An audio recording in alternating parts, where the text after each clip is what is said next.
हर नदी समा जाए उसे समुंदर कहते हैं। जो जीवन की हर जंग जीत जाए उसे सिकंदर कहते हैं। और नफरत के इस माहौल में मोहब्बत की इस धरती को हिंदुस्तान कहते हैं। मोहब्बत की इस धरती को हिंदुस्तान कहते हैं।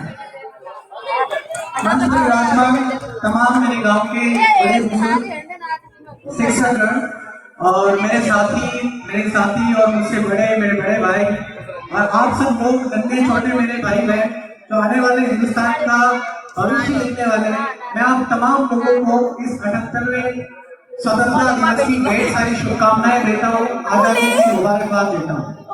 साथियों, जैसा कि हम सब लोगों को पता है कि आज ही के दिन 1947 में 15 अगस्त 1947 को अंग्रेजों से हमें 250 साल बाद आजादी मिली। 1600 ईस्वी में अंग्रेजों का आगमन हुआ। 1857 में वो क्रांति की जोत बदल बनने ने जलाई और धीरे धीरे जाते जाते 1947 में हमें आजादी मिली। और साथ ही इस आजादी को मनाने का मकसद आज आजादी का त्योहार है। और उस आजादी के त्योहार पे हम तमाम हमारे बड़े बुजुर्ग जिसने इस देश को आजाद कराने के लिए कई सालों तक जेल में रहे, अपनी जान गंवाई, कई तरह की यादें झेली। मुझे लगता है कि अगर आज उन्हें हम याद ना करें तो मुझे लगता है कि ये अच्छी बात नहीं है। मैं उन तमाम स्वतंत्रता सेनानियों को श्रद्धांजलि देता हूँ, नमन करता हूँ, उनके चरणों में प्रणाम करता हूँ कि आप सब लोगों की बदौलत आज हम एक अच्छे एनवायरमेंट में अच्छी जगह और आजादी के साथ हैं। साथियों, आजादी का मतलब क्या होता है? ये बहुत बड़ी चीज है जीवन में। मुझे लगता है कि दुनिया में सबसे बड़ी चीज है तो आजादी है।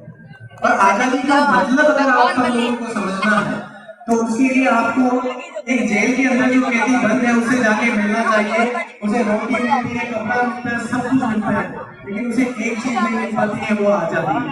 उस पक्षी से पूछना चाहिए कि ये तक कहने के लिए तैयार होता है कि मुझे इस पिंजरे से निकाल दो, चाहे मेरे पंख काट देना, मैं पैदल चल दूंगा, कैसे भी चल दूंगा, लेकिन मुझे आजादी चाहिए। उस जंगल के राजा से जाके पूछना चाहिए जो चिड़ियाघर में रहता है, तो ये तक कहने के लिए तैयार होता है कि मैं शिकार नहीं करूंगा, मैं भूखा मर जाऊंगा, लेकिन मुझे इस पिंजरे से बाहर निकालना, मुझे राजा नहीं बनना है। साथियों, ये जो चीजें हैं आजादी, हमारे जो फ्रीडम फाइटर्स थे, मैं आप सब लोगों को बताना चाहता हूँ कि ऐसी कई तरह की चीजें थी हिंदुस्तान के अंदर जिनसे हमें आजादी दिलाने के लिए हमारे स्वतंत्रता सेनानियों ने लड़ाइयाँ लड़ी, कई लोग मरे, कई लोग जेल में रहे।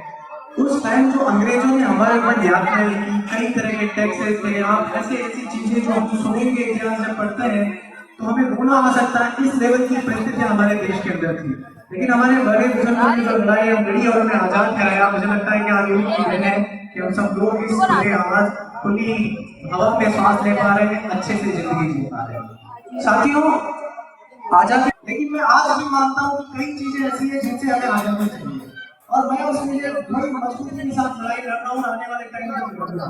आज भी मुझे लगता है कि देश में लाखों करोड़ों लोग ऐसे हैं जिन्हें 2 वक्त की रोटी नहीं मिल पाती। मुझे लगता है कि हमें इस चीज से आजादी चाहिए। आज भी ऐसे कई लोगों को मैं देखता हूँ, मेरे अस्पताल में भी आते हैं, मैं भी कई लोगों से मिलता हूँ जिन्हें बेसिक हेल्थ फैसिलिटीज नहीं मिल पाती है। मैं चाहता हूँ उसके लिए हमें आजादी चाहिए। साथियों, आज भी मैं ये चीज देखता हूँ कि कई बच्चे ऐसे हैं, लाखों करोड़ों बच्चे ऐसे हैं जिन्हें बेसिक शिक्षा नहीं मिल पाती इस हिंदुस्तान में। हमें आज भी उस चीज से आजादी चाहिए। मैं आज भी इस चीज को मानता हूँ कि देश में किसानों, गरीबों, मजदूरों के ऊपर जो अत्याचार होता है, हमें उस चीज से आजादी चाहिए। मैं आज भी इस चीज को मानता हूँ कि देश में महिलाओं के ऊपर आर्थिक, मानसिक, सामाजिक जो प्रताड़नाएं होती है, मुझे लगता है कि उससे भी आज आजादी चाहिए। साथियों, आज भी जब इस देश में कई तरह की चीजें ऐसी है जिनसे हमें आजादी चाहिए, आज भी लोग जात, धर्म, इन सब चीजों के ऊपर आज भी इस देश में भेदभाव होता है, आज भी इस मुद्दों पर बहस नहीं करते। मुझे लगता है कि इस चीज की भी आजादी चाहिए। और मैं, मेरे जो छोटे भाई बहन बैठे हुए, मेरे साथ वाले भी बैठे हुए, मैं उन सब लोगों से कहना चाहता हूँ इन सब चीजों को ठीक करने का सिर्फ एक ही तरीका है और मैं मानता हूँ कि उसके अलावा कोई तरीका नहीं है, वो है शिक्षा। और जब शिक्षा की बात आए, और मुझे लगता है कि हिंदुस्तान की उस मसीहा का नाम का रूप है, तो मुझे लगता है कि मेरी बात अधूरी रह जाएगी। मैं डॉक्टर भीमराव अम्बेडकर साहब की लाइन से आप सब लोगों को कोट करना चाहूंगा, कहना चाहूंगा, जब अम्बेडकर जैसा इंसान, ऐसा इंसान जिसे कुछ भी नहीं मिला, लेकिन उस आदमी ने शिक्षा से ऐसा इतिहास रचा, आज भी उसने एक पूरी पीढ़ी की दुनिया बदल दी। उस इंसान ने कहा है, और आप सब लोग याद रखें, और मैं खुद इस चीज को मानता हूँ कि शिक्षा उससे नीला दूध है जो जितना ज्यादा पिएगा वो दहाड़ेगा, उतना ज्यादा दहाड़ेगा। तो साथियों, इस हिंदुस्तान को, इस समाज को, गांव को बदलने का अगर कुछ तरीका है, मुझे लगता है तो सिर्फ और सिर्फ शिक्षा है। शिक्षा के अलावा मुझे नहीं लगता कि इस देश में और कोई रास्ता है हम समाज को इस देश को बदल सकते हैं।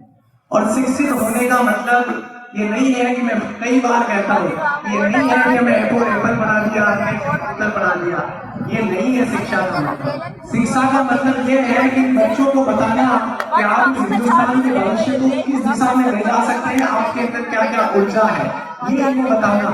ये एप्पल और कैसे कबूतर मैं नहीं मानता हूँ कि ये शिक्षा है। इन बच्चों को ये बताना कि आप जब बड़े हो जाए तो आपके अधिकार क्या है। और मेरे युवा साथियों को ये बताना, सबको ये शिक्षा देना कि अगर इस हिंदुस्तान में, इस गांव में, तहसील में कोई तुम्हारा जनप्रतिनिधि या कोई भी इंसान किसी भी ऑफिस में, किसी भी स्कूल में, किसी भी अस्पताल में तुम्हारे साथ गलत हो, तो तुम उसके खिलाफ सीना ठोक के आवाज उठाओ। तुम्हारे अधिकार क्या है, तुम्हारे कर्तव्य क्या है, इस चीज को ध्यान रखो। ये चीज है शिक्षा।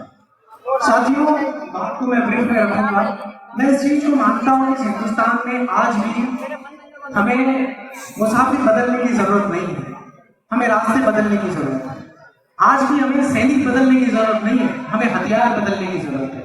हमारे विद्यार्थी बदलने की जरूरत नहीं है, हमारे स्कूल बदलने की जरूरत है। आज भी हमें हमारे मरीज बदलने की जरूरत नहीं है, हमें हमारे अस्पताल बदलने की जरूरत है। साथियों, संसद और सांसद बदलने की जरूरत नहीं है, आप और हम सब लोगों की नीयत बदलने की जरूरत है। तो ये चीजें जब तक हमारे दिमाग में नहीं बैठेंगी, मुझे लगता है कि ना हमारा गांव ठीक होगा, ना हमारी तहसील ठीक होगी, ना हमारा जिला ठीक होगा, ना हमारा हिंदुस्तान ठीक होगा। इस हिंदुस्तान में मैं फिर कहता हूँ कि इस देश में 70% ऐसे लोग हैं, उससे ज्यादा ही होंगे, वो लोग आज भी चाहते हैं कि हिंदुस्तान में इतनी मेहनत करते हैं इस हिंदुस्तान के लिए कि आप सोच भी नहीं सकते। मैं इस देश के किसानों, मजदूर, मजदूरों को देखता हूँ, उनसे मिलता हूँ, उनसे बात करता हूँ, मुझे लगता है मैं अस्पताल में आते हुए उनसे देखता हूँ, बेसिक चीजें भी नहीं मिल पाती। उनके साथ जिस तरह का इस देश में अन्याय होता है, आप उस चीज को नहीं समझेंगे, लेकिन मैं उस चीज को बखूबी समझता हूँ कि किस तरह से इस देश में उन्हें मेंटली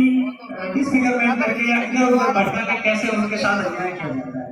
और साथियों, एक बात मेरी और ध्यान रखिएगा कि हिंदुस्तान में पैसा जो है, पैसा वो सिर्फ जमीन से आता है। और हिंदुस्तान में सबसे ज्यादा अगर हालात किसी के खराब है तो इस देश में जो जमीन से जुड़े हुए जो लोग हैं उनके खराब है।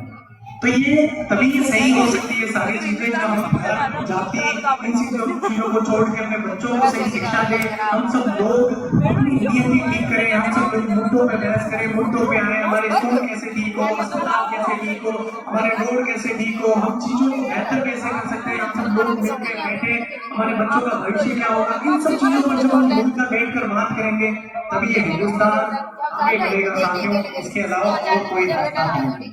अंत में मैं इतना ही कहना चाहूंगा, आप सब लोगों को एक बार 18वें स्वतंत्रता दिवस की ढेर सारी शुभकामनाएं। आप सब लोग स्वस्थ रहें, मंगल कामनाएं आप सब लोगों के लिए। और एक जो स्वास्थ्य से रिलेटेड मैं जो बात कहना चाहता हूँ, हिंदुस्तान में आज भी 56% ऐसी लेडीज हैं जिनमें आज भी माइल्ड टू मॉडरेट एनीमिया की प्रॉब्लम है। तो मुझे लगता है कि ये सारी चीजें तभी ठीक हो सकती है जब हमारे हेल्थ सिस्टम को हम ठीक करेंगे। हम जब बच्चों को अच्छा शिक्षा देंगे, महिलाओं को जागरूक करेंगे, महिलाओं को घर से, घर के काम में उनसे निकाल के उन्हें सामूहिक रूप से इकट्ठा करके जब हम मुद्दों पे अपने महिलाओं को लेके आएंगे तो मुझे लगता है कि ये जो लेडीज के अंदर ऐसे कई तरह की तकलीफ होती है, उन सब चीजों को ठीक करेंगे। अंत में धन्यवाद आप सब लोगों का, आपने मुझे सुना। अगर मुझसे कोई त्रुटि होगी तो इसके लिए मैं माफी चाहता हूँ। और आप सब लोगों को पुनः स्वतंत्रता दिवस की ढेर सारी शुभकामनाएं। आप सब लोगों को आजादी मुबारक। आप सब लोग आजाद रहें, स्वस्थ रहें, मंगल कामनाएं आपके लिए। धन्यवाद। Thank you so much.